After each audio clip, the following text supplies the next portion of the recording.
펠릭스 총독이 이제 로마로 소환되고 베스도 총독이 새로 부임을 하게 됩니다.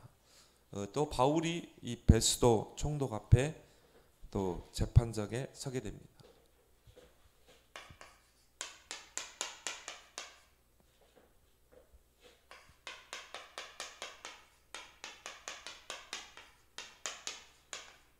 그래서 사단은 어떻게 해서라도 이 바울을 없애보려고 오늘 네 번째 이제 바울이 재판석에 서게 됩니다. 이번 주 일본 렘넌트 대회가 어제부터 이렇게 진행이 됐습니다. 그래서 어제 리더 수련회 1강, 2강, 오늘 이제 렘넌트 대회 1강, 2강 메시지가 또 줌으로 그렇게 진행이 됐습니다. 리더 수련회 메시지 중심으로 우리 메시지 한번 보도록 하겠습니다. 1강이 리더는 이유가 없다. 이유가 없어야 돼. 특히 우리가 언약을 붙잡고 언약의 흐름을 따라가는 우리는 절대 이유가 없습니다. 그래서 가장 중요한 게 나의 영적 상태다. 영적 상태에 따라서 응답보다 중요한 게 영적 상태라고 했습니다. 영적 상태에 따라 응답이 달라지거든요. 그래서 저와 여러분들의 영적 상태는 오직 나의 말씀을 찾아내야 돼요.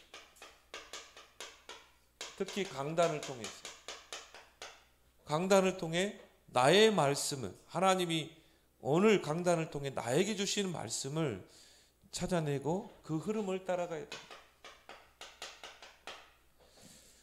그래서 내가 이 언약을 확실히 붙잡으면은 목사님을 통해서 반드시 말씀을 주신다는 것이죠.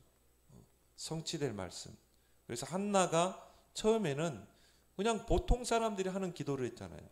다른 여자들에게는 아들을 주는데 왜 나에게는 자식이 없습니까? 근데 나중에 이 나시린의 언약을 붙잡잖아요. 하나님이 지금 원하시는 것은 나시린이구나. 이게 정확한 언약을 붙잡고 기도할 때 그 엘리 제사장을 통해서 엘리 제사장이 축복 기도를 하잖아요. 그렇게 해서 이제 사무엘을 낳게 된 것입니다. 그래서 여러분이 이 강단의 그 말씀 흐름 속에서 정확한 언약을 붙잡고 기도할 때 하나님이 목사님을 통해서 정확한 말씀을 주실 줄 믿습니다. 그래서 주방장 그 비유를 하더라고요. 주방장은 모든 음식을 다 만들 수 있잖아요. 그런데 손님들은 짜장면만 시키면 짜장면밖에 못 만드는 거예요. 그래서 내가 언약을 확실하게, 여러분 한 사람이 언약을 확실하게 붙잡으면 여러분에게 성취될 반드시 말씀을 주실 줄 믿습니다. 나의 기도를 찾아내고요. 그 다음에 뭡니까? 나의 기도. 그 말씀 속에서 나의 기도를 찾아내는 것이죠. 그래서 여러분에게 뭔가 기도에 대한 시스템, 이런 영적 시스템이 만들어져야 돼요. 렘넌트에 주어진 메시지지만 또 저와 여러분들에게 주신 말씀입니다. 여러분이 지금 영적인 시스템을 만들 수 있는 좋은 기회입니다. 그래서 이 기도 시스템이 만들어지면 기도하는 것이 쉬워진다는 것이죠. 이 기도 시스템이 안 만들어졌기 때문에 기도가 힘이 되고 부담이 되고, 그렇지만 내게 시스템이 세워지면 이거는 이제 쉬워지잖아요. 그래서 예를 들어서 내가 테니스도 그러잖아요. 테니스 칠 때 이제 뭐냐면 기본기를 배우거든요. 기본기를 많이 닦아야 돼요. 그렇게 해서 시스템이 세워지면 힘 안 들이고 칠 수 있거든요. 근데 이게 자세가 잘 안 갖춰지면은 힘이 들어요. 힘이 들어가면은 엘보가 생깁니다. 팔이 이렇게 이제 이 근육이 굳게 되고요. 팔이 어깨가 아프고. 그렇지만 이 자세가 딱 갖춰지면은 쉽게 칠 수 있다 이 말이죠. 기도도 마찬가지죠. 기도의 시스템이 안 갖춰지면 기도만큼 힘든 게 없어요. 그렇지만 기도 시스템이 세워지게 되면 기도만큼 쉬워지는 것도 없다는 것입니다. 그래서 여러분이 이런 나의 기도, 그 기도 시스템, 영적 시스템을 여러분이 지금 여러분 꼭 갖길 바랍니다. 그때 나의 것이 찾아집니다. 이때 이제 영적 서밋으로 가게 되는 것이죠. 그래서 나이가 어려도 영적 서밋은 될 수 있다. 렘넌트들이 아무리 나이가 어려도 영적 시스템이다. 뭐 어떻게? 강단을 통해 나의 말씀을 붙잡고 또 기도의 영적 시스템을 만들어라. 그러면 영적 서밋으로 가게 된다는 것이죠. 그렇게 되면 뭐가 됩니까? 모든 것에서 답이 나오게 돼 있어요. 많은 사람들이 과거 여기에 묶여 있거든요. 특히 과거의 상처, 과거의 실패, 여기서 못 빠져나오죠. 그런데 이제 이게 답이 되는 것입니다. 그래서 이게 발판이 되고 이게 다 응답이 되고 요셉처럼 그러면서 우리가 있는 현장에 수많은 문제들이 있잖아요. 이런 현장의 문제들이 그 속에서 해답을 찾게 되죠. 또 해답을 주게 되죠. 그래서 요셉은 보디발의 집에 가서 보디발에게 해답을 주고 또 장관에게 왕에게 해답을 주잖아요. 해답을 주는 자. 그러면 나의 업에 하나님의 축복이 임하게 됩니다. 그래서 나의 업 속에서 정답을 찾아내게 됩니다. 어떤 정답입니까? 오직 유일성 재창조. 이런 답이 딱 나오게 돼 있어요. 이것이 응답이거든요. 이게 이제 어디로 연결됩니까? 미래로 연결되죠. 미래의 응답으로. 어떤 미래입니까? 주관적인, 나 개인의 주관적인 미래. 이 응답을 미리 보는 것입니다. 그리고 다른 사람도 알 수 있는 객관적인 미래의 응답. 그리고 합리적인, 뭔가 앞뒤가 맞아야 되거든요. 이런 미래의 응답. 제일 중요한 건 뭡니까? 영적인 미래의 응답이 회복될 줄 믿습니다. 그래서 요셉을 가지고 이 메시지를 하셨습니다. 자, 그래서 우리가 이것만 되면요, 우리는 이유가 없어요. 전혀 이유가 없습니다. 노예로 간다, 이유 없습니다. 또 억울한 누명을 썼다, 이유 없어요. 근데 여기에 대한 응답을 딱 받고 나면 이제 거기서 진짜 이유를 찾게 되죠. 그래서 리더는 이유가 있다. 그래서 다윗이 형들에게 어찌 이유가 없겠습니까? 물론 아버지의 신분 때문에 왔지만은 어찌 이유가 없겠냐? 진짜 이유를 찾게 되는 것이죠. 그래서 하나님이 저와 여러분들에게 이미 서밋의 약속을 하셨어요.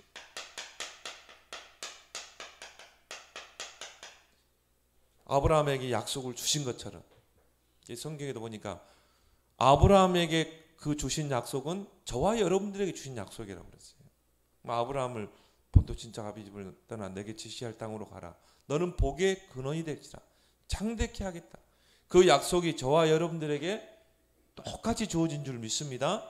우리가요, 아브라함이 붙잡은 그 언약만 딱 붙잡으면 돼. 불신앙을 딱 내려놓고 그 언약만 딱 붙잡고 여러분이 기도 속에 들어가게 되면 우리를 통해, 우리 후대를 통해 반드시 그 언약을, 약속을 이루실 줄 믿습니다.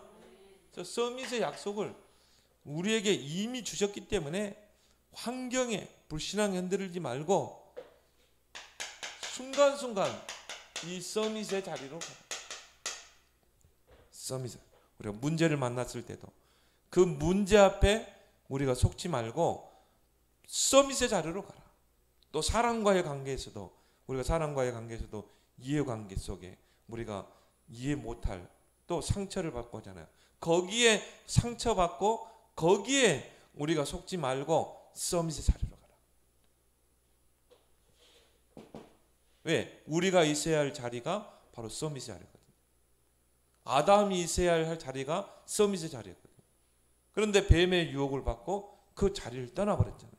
그래서 저와 여러분들은 항상 이 서밋의 자리, 여기에 여러분들이 있기를 바랍니다.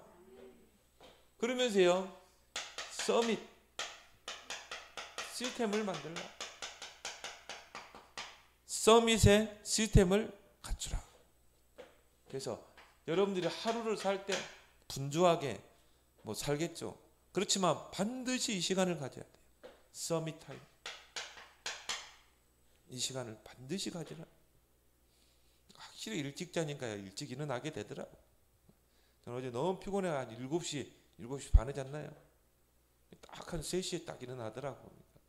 더 이상 잠이 안 와. 허리가 아파가지고. 그러니까 얼마나 좋습니까? 여러분이 그래서 하루에 반드시 이 시간을 가져야 된다. 그리고 서밋의 자세를 갖추라. 그리고 서밋의 그릇을 갖추라. 그릇대로 담기게 됐다. 많이 받은 메시지죠. 여러분이 서밋 타임을 갖고 순간순간 서밋 자세, 그릇을 갖출 때 여러분에게 이런 서밋 시스템이 갖춰지게 될 줄 믿습니다. 거기서 오는 게 뭡니까? 서밋의 응답.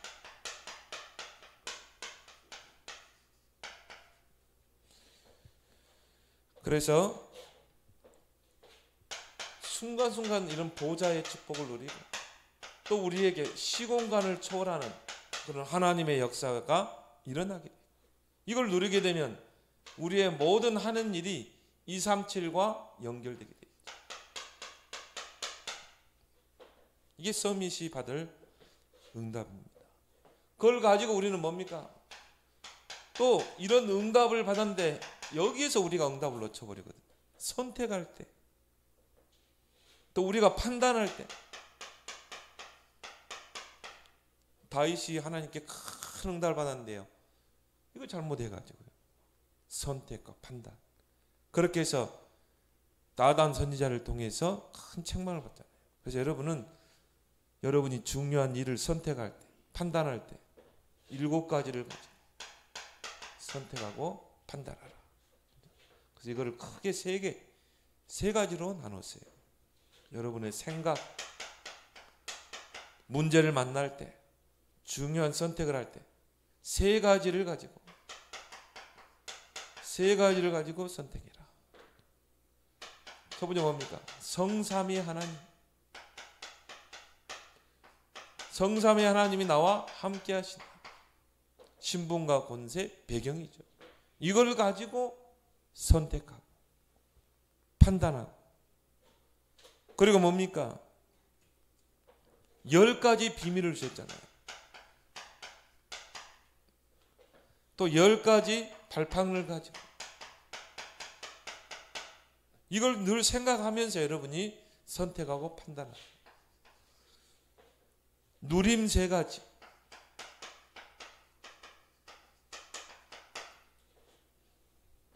다섯 가지 확신, 그리고 9가지 흐름. 그걸 가지고 모든 흐름을 바꿔라. 그리고 62가지 삶, 이걸 가지고 이거를 누리면서 선택하고 판단해라. 그리고 결단할 것 1가지, 바로 보호자의 축복. 이 보호자의 축복이 언제 임합니까? 예배 드릴 때, 기도할 때. 그게 교회 아닙니까? 그래서 보호자의 그림자가 교회예요. 교회는 어떤 곳이에요? 예배 드리고 기도하는 곳. 그때 보호자의 축복이 임하게 되거든요. 그래서 여러분이 이 메시지, 우리가 다 받은 메시지 아닙니까? 7가지. 이걸 가지고 모든 걸 선택하고 모든 걸 판단하는 여러분 되길 바랍니다. 그걸 가지고 이제 뭡니까? 여러분이 모든 것을 기도로 도전해라. 우리에게 기도의 이 무기를 주셨기 때문에. 그래서 정식기도 뭐 초창기 때는 목사님이 시간을 정하고 장소를 정하고 그렇게 했어요. 근데 지금 뭡니까? 가장 좋은 시간에 내가 하나님께 집중할 수 있는 이 시간을 반드시 하루에 한 번, 두 번 반드시 가지라는 거죠. 그래서 아침에 나는 새벽형 인간이다 그러면 아침에 새벽에, 나는 저녁형 인간이다 그러면 밤에, 여러분이 가장 좋은 시간에 하나님께 집중할 수 있는 이런 정식기도 시간을 반드시 가져야 된다. 그 정식기도는 뭐냐? 바로 시스템을 만드는 것이다. 내가 하나님을 바라보는 시스템, 하나님께 집중할 수 있는 시스템, 이걸 만들면 어떻게 돼요? 기도가 쉬워진다는 거죠. 왜? 내게 시스템이 세워졌기 때문에. 그리고 정식기도는 바로 리듬이다. 리듬을 타야 되잖아요. 우리가 이 노래도 그러잖아요. 리듬을 타면 흥이 나잖아요. 그런 것처럼 기도가 여러분에게 리듬이 되면 어떻게 돼요? 이게 행복이 되는 것입니다. 그래서 정식기도가 내게 체질이 되면 어느 날 이게 응답으로 온다. 그게 바로 24의 상태. 24 모든 게 기도로 연결되는 거죠. 모든 만남, 사건, 일, 장소. 그러면 이 속에서 25 하나님의 시간표, 그걸 통해서 영원한 하나님의 응답이 임하게 되죠. 그래서 요셉이 그 응답이 지금까지도 이어지고 있잖아요. 다윗의 응답이 지금까지도 이 성경 속에 기록됐고 그 다윗의 발자취를 우리가 계속 상고하고 있잖아요. 영원한 하나님의 축복이죠. 이때 오는 것이 뭐냐? 몰아가시는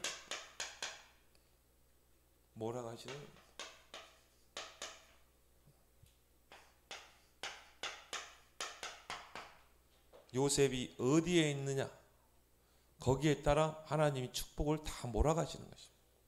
다윗이 어디에 있는가, 거기에 하나님 축복을 다 몰아가시는 것입니다.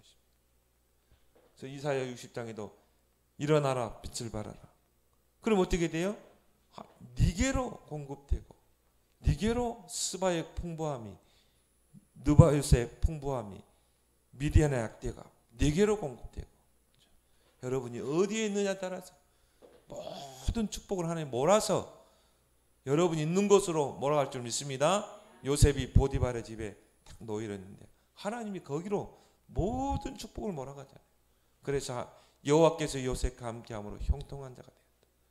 감옥에 있을 때 하나님 또 거기에 축복을 몰아가시고, 이런 축복의 주역이 여러분 되길 바랍니다.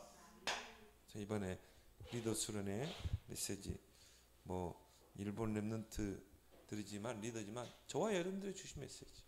그래서 이제 오늘 아마 이제 랩런트 때 메시지가 오늘 이제 나왔을 것입니다. 우리 메시지 한번 보도록 하겠습니다. 이제 바울이 베스도 총독 앞에 서게 됩니다.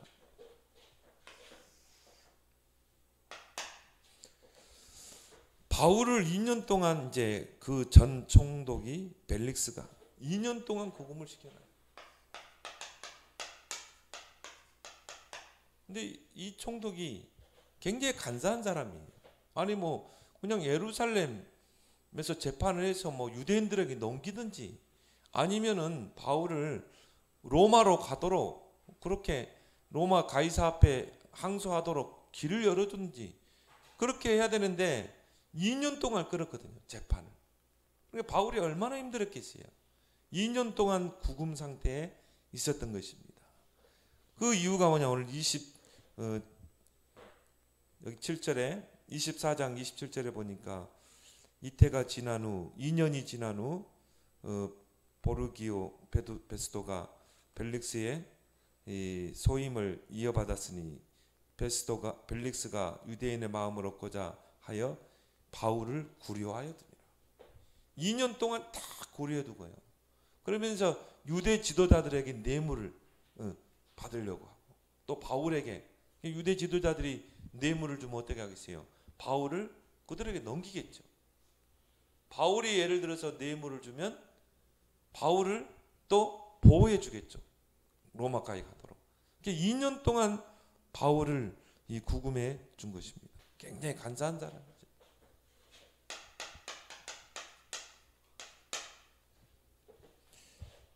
2년 구금 기간 동안 하나님께서는 중요한 일을 행하셨습니다. 바울은 힘들었을 것입니다. 근데 중요한 것은 그때도 하나님은 쉬지 않고 일하신다는 것이죠. 그때 이제 사도행전과 누가복음이 기록됩니다. 우리가 읽고 있는. 그래서 누가가 그 바울의 그 구금되어 있는 그 자리에 있었거든요. 그래서 누가가 이제 뭐냐면은 이 주치의잖아요. 바울의 주치의이기 때문에 늘 바울을 따라다녔겠죠. 근데 2년 동안 이제 이 구금되면서 누가를 통해서 또 바울이 그걸 지시했을 거예요. 이제 그 전도자들의 그 발걸음을 이제 기록으로 남겨라. 그래서 이제 누가가 가이사라에 살고 있는 그 빌립 집사를 찾아갑니다. 빌립 집사를 찾아가서 이제 초대 마가 다락방 교회의 역사를 이제 듣고 그걸 기록하게 되죠. 이게 사도행전 1장부터 12장까지의 그 기록을 남기게 되고, 또 바울이 구금된 그 감옥에서 또 바울을 통해서 사도행전 13장부터 이제 그 사도행전의 역사를 그 부분까지 기록한 거죠. 이게 정경 속에 들어왔다. 그러니까 우리에게 언약까지 우리에게 막 문제가 오고 어려움이 오고 위기가 온 것 같지만 하나님은 그때도 쉬지 않고 일하신다는 것이죠. 그리고 누가복음을 기록하게 되죠. 그래서 누가가 이제 예수님의 그 생애를, 공생애를 목격한 그런 증인들을 만나게 됩니다. 찾아가서 만나게 되고, 그리고 예수님의 행적을 기록으로 남기죠. 그게 바로 이제 누가복음이죠. 그 두 서신의 수신자가 누굽니까? 데오빌로 가까이. 이 두 서신을 기록해서 전달한 거예요. 근데 아마 바울의 지시가 있었던 것 같아요. 그게 지금 성경 속에 들어왔고, 그 누가복음은 바로 복음의 이 내용이 들어있잖아요. 사도행전은 뭡니까? 그 복음을 증거하는 증인들의 발걸음이잖아요. 얼마나 중요한 서신 두 권을 남겼습니까? 그래서 하나님은 응답 안 하시는 게 아니라 지금도 일하고 계신다. 그렇게 2년을 이제 구금된 상태에서 하나님의 시간표가 딱 이제 임하게 되고, 그 간사한 벨릭스 총독이 로마로 소환되게 됩니다. 그때 로마의 바로 카이사르 황제가 바로 이 네로 황제죠. 그 악한 네로 황제가 벨릭스를 소환하게 됩니다. 그리고 이제 새로운 총독이, 유대 총독이 부임하게 되죠. 그게 바로 베스토. 하나님께서 2년 동안 바울을 구금하게 하시고 거기에서 중요한 증인의 문서 2개를 남기게 되고, 이제 벨릭스를 로마로 소환하게 하고요. 새로 이제 베스토 총독이 부임하게 됩니다. 근데 이 베스토는 굉장히 신사적인 사람이에요. 벨릭스와는 전혀 다릅니다.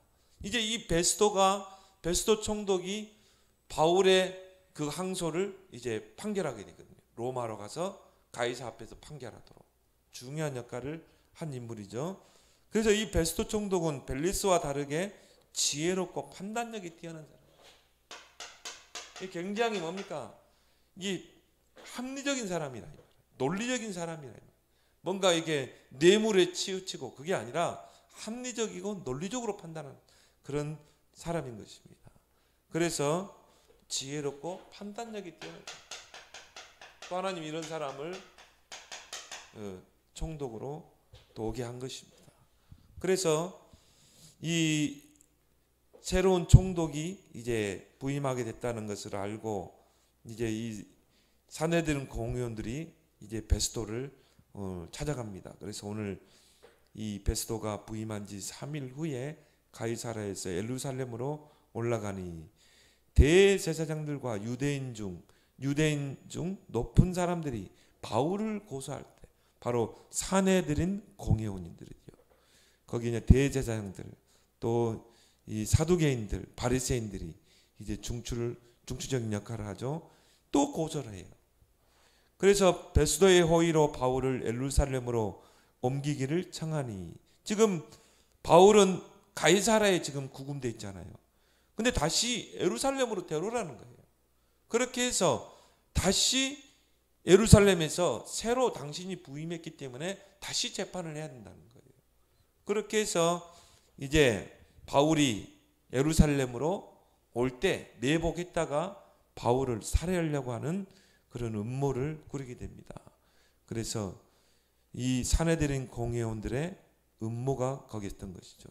근데 유대 종교 지도자들의 요구를 거절합니다. 베스도가 대답하여 바울이 가이사라에 구림된 것과 자기도 멀지 않아 떠나갈 것을 말하고, 또 이르되 너희 중 유력한 자들은 나와 함께 내려가서 그 사람에게 만일 옳지 아니한 일이 있거든 고발하라. 예루살렘에서 하지 말고, 지금 바울은 가이사라에 구금되어 있기 때문에 너희들이 그 가이사라, 예루살렘에서 가이사라까지는 한 40리, 100km 정도 돼요. 너희들이 와서 그 가이사라 재판석에 와서 너희들이 고발하라는 것입니다. 그렇게 해서 이제 유대 지도자들의 요구를 거절하게 되고 바울이 네 번째 재판석에 서게 됩니다.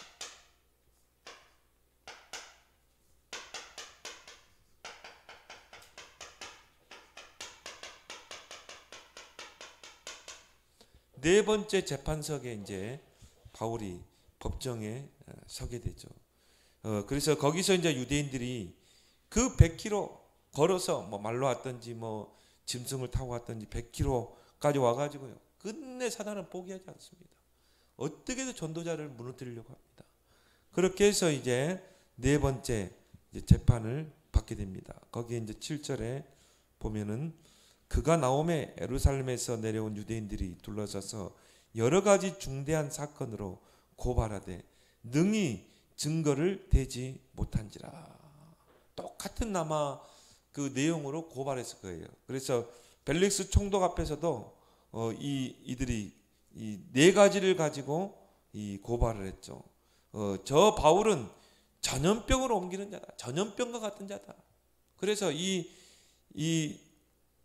이단의 그 돌을, 그리스도의 그 이단의 돌을 전 백성의 전염병과 같이 옮기는 자다. 그리고 저 바울은 소동을 일으킬 자다. 세 번째가 뭐였습니까? 나사렛 예수 그 이단의 우두머리다.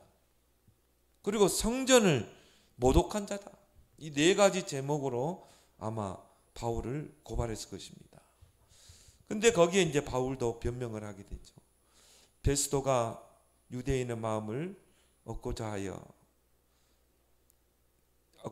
바울더러 묻되 내가 예루살렘에 올라가서 이 사건에 대하여 내 앞에서 신문을 받으려 하느냐. 그때 이제 바울이 10절에 보면 바울이 이제 거기서 변명을 하게 되죠. 바울이 이르되 내가 가이사의 재판 자리 앞에 섰으니 마땅히 거기서 신문을 받을 것이라. 당신도 잘 아시는 바와 같이 내가 유대인들에게 불의를 행한 일이 없나이다. 자, 유대인들의 고발에 의해서 바울은 이제 변명을 하게 됩니다. 자신은 유대 종교법 또 로마 제국의 실정법을 어긴 적이 없음을 변명을 하게 되죠.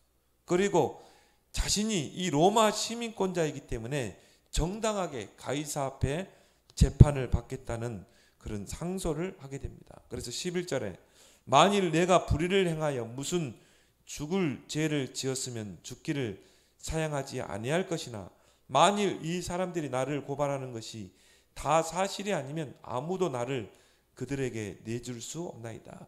내가 가이사에게 상소하노라. 정식으로 나는 로마 시민권자로서 정당하게 가이사 황제 앞에서 나는 재판을 받겠다는 것이죠. 그래서 이제 이 베스도 총독이 로마 제국 가이사 앞에 재판받기를 이제 가결을 하게 됩니다. 마지막 이제 방망이를 두드리게 되죠. 베스도가 배석자들과 상의하고 이르되 내가 가이사에게 상소하였으니 가이사에게 갈 것이니라. 마지막 이제 판결을,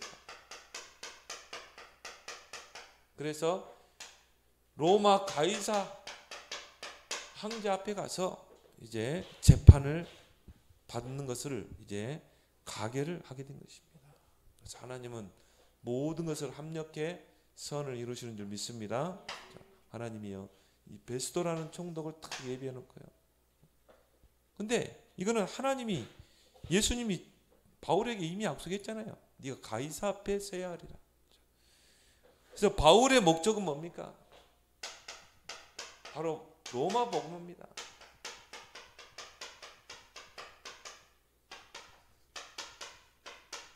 그래서 에베소에서 큰 역사를 이룰 때 제자들은 거기서 바울의 사역이 이제 종지부를 찍을 줄 알았거든요. 근데 바울은 뭐라고 그랬어요? 로마도 보아야 하라. 바울의 최종 목적지는 어디입니까? 로마거든요. 로마가 복음화돼야 세계 복음화 된다는 것을 바울은 알았기 때문인 것이죠. 그래서 바울이 살기 위해 예루살렘이 아닌 로마 가이사 앞에 상소한 것이 아니라는 것이죠. 비굴하게 자기 목숨을 부지하기 위해서 내가 가이사 앞에 상소하겠다, 그게 아니라는 것이죠. 바울은 이미 복음을 위해서 목을 내놓은 사람이에요. 죽을 고비를 몇 번 넘긴 사람이에요. 바울은 비굴하게 죽음 앞에서 그런 게 아니라는 거죠. 예수님께 로마 복음화의 천명과 소명과 사명을 받은 거예요.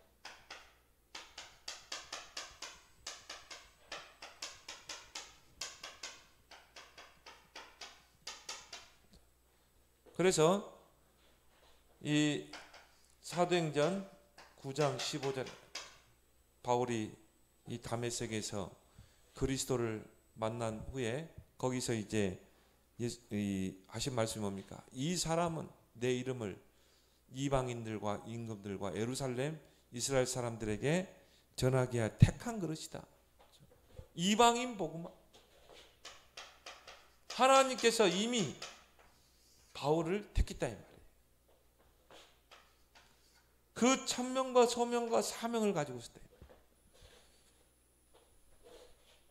사도행전 19장 21절, 에베소에서 바울이 사역을 마친 후에 로마도 보아야 하리라.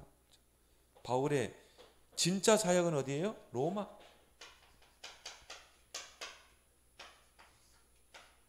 그래서 제자들이 예루살렘에 가는 것을 만류했을 때, 예루살렘에 가면 큰일 납니다. 어떤 선지자가 와서요, 그거를 막 액션으로 취해가지고 당신을 묶어서 끌고 가서 처형시킬 것이다. 그런데도 바울은 뭐라고 그랬습니까? 제자들이 만류하는데, 나의 달려갈 길과 주 예수께 받은 이 은혜의 복음 증거하는 일에는 나의 생명을 조금도 귀한 것으로 여기지 않는다. 나의 달려갈 길 종착지가 어디예요? 로마.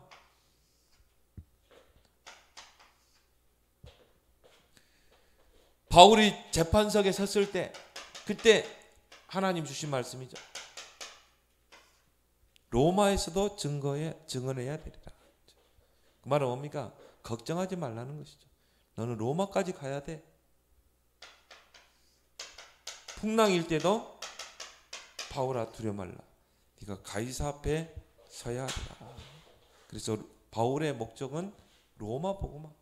그래서 하나님께서 이제 4번 재판석에 서게 해가지고 결국 이제 로마로 가는, 가이사 앞에 상소하는 그런 판결을 내리게 되고, 이제 바울이 이제 로마를 향해서 가는 그 장면이 나오게 됩니다. 오늘 이 말씀을 통해서 정말 하나님은 지금도 언약 붙잡은 저와 여러분들을 통해서 일을 행하고 계시는 줄 믿습니다. 나에게는 왜 응답이 없을까? 왜 나는 어려움이 올까? 아니라 이 말이죠. 하나님은 지금도 언약의 여정을 지금도 진행하고 있다는 것입니다. 그래서 여러분이 언약을 굳게 붙잡고 정말 기도하면서 이 흐름 속에 들어가는 여러분 되길 바랍니다. 우리